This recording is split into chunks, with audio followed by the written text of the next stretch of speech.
Welcome everyone, I am Arcblight, and let's put our Stone Rings of Jordan, our Headhunter belts, and our Primal Ancients in the stash for just a moment so that we can go check out Minecraft Dungeons.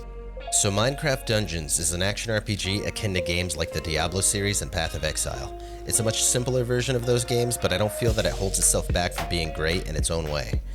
It offers a solid amount of replayability, a respectable gear grind, and is a good amount of fun, especially if you have friends to join you on your adventures.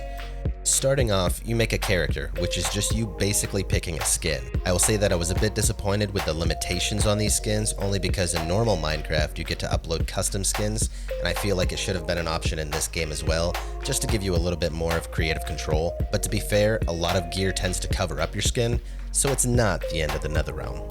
So with your characters in Minecraft Dungeons, there is no class system to select from. Instead, you rely on your armor, weapons, and artifacts to determine your playstyle and abilities. You have equipment slots for one melee weapon and one ranged weapon, which each can be used with its own click of a button. You get one armor set, which is really just one item representing a whole set of armor, so no separate helmets or shoulders and so on, which works out fine in the long run due to the specific armor stats and skills. Then you have 3 artifact slots, and these artifacts are what you use to pretty much define your build in terms of special abilities. Some artifacts increase attack speed and movement speed, some summon allies to help you in combat, and others cast spells to deal damage or even heal players. All of these items can be swapped out at any time, even to the point where you can have a mob clearing build using a slow area hitting weapon such as a broadsword with a swirling enchantment, or a fast boss killing build using fighter's gloves for speed, the radiance enchantment for healing, and a critical hit enchantment to get some extra damage. There are many effective combinations to utilize. With weapons and armor, they each have enchantments that you can choose between and level. They work as special modifiers for your gear, giving you things such as life leeching, extra damage reduction, giving you a fire aura that damages enemies, higher critical hit chances, and many more options. Gear will randomly have up to 3 slots that can each have a max of 4 enchantments in those slots. In each slot, you get to choose one enchantment to utilize and level up. For each level you attain with your character, you get 1 enchantment point. You use those points as the currency for leveling up those enchantments. You can level each enchantment up to 3 times max, with the enchantment cost increasing for each level attained. A good thing to note is that if you level up your enchantments on a piece of gear, and then you find better gear, you can salvage the old one to get back all the enchantment points that you've invested to use on the newer gear. If you reach a high enough character level, you can have enough enchantment points to have multiple weapons or armor sets enchanted to allow you to swap between them as you go. As far as the storyline stuff, I won't spoil any story elements, but I will say that the storyline is enjoyable, but it's also pretty straightforward and simple. It's not going to have any big dramatic twists or surprises really, at least not in what's been released so far.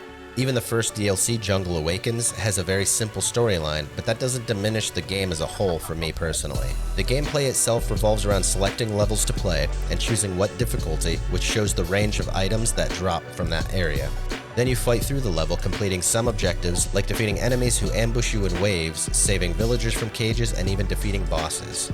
Each map has a set of gear that has a chance of dropping, so if you're looking for specific weapons or artifacts, look at different maps until you find one that drops what you're searching for. Also, each weapon or armor type has a unique version that can drop as well, which tends to be the primary type of gear that most people grind for. In many of the maps, there are secret areas or puzzles that if you find and complete them can also unlock new maps. There is also a secret questline after you beat the story on the normal difficulty. It has you find a secret rune hidden away in each map. Once you collect them all, there is a special map that gets unlocked that pays some respects to the Diablo franchise. It's also a great map for grinding out character levels. So for main objectives and activities within Minecraft Dungeons, you beat the maps to progress through the story, which takes a few hours or so. Then you can do it again on 2 higher difficulties. You can search for secrets and puzzles to obtain more secret maps and grind for other gear. You can level your character almost infinitely, it seems, granting you more and more enchantment points to use. And in your main camp area, which is the area that you're hanging out in between selecting maps, you can gamble away your emeralds for some random artifacts or gear from a trader and a blacksmith. This is another great way to try to get the gear that you want, though the loot received is random between all possible gear in the game, and the levels range as well, usually around 5 levels or so below your gear average, but sometimes you get a level or 2 above. So you can definitely get better gear this way, but it's completely luck based. Overall, I really enjoy Minecraft Dungeons, especially when I get a couple friends to party up with.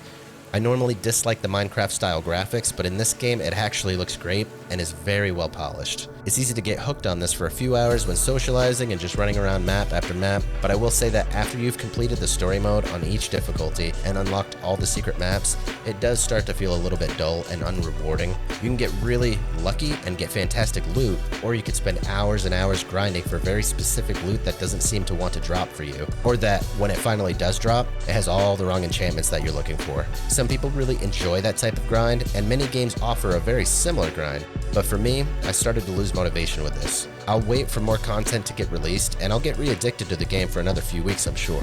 So with the cost of Minecraft Dungeons, I think it's absolutely worth it, and the DLC doesn't cost very much either, so I won't mind buying each one of those that comes out. I find this game perfect to own as a special gem that I get reinvested in every few months. So hopefully this inspires some people to try out the game, and feel free to let me know your thoughts on Minecraft Dungeons in the comments below. And as always everyone, thanks for watching.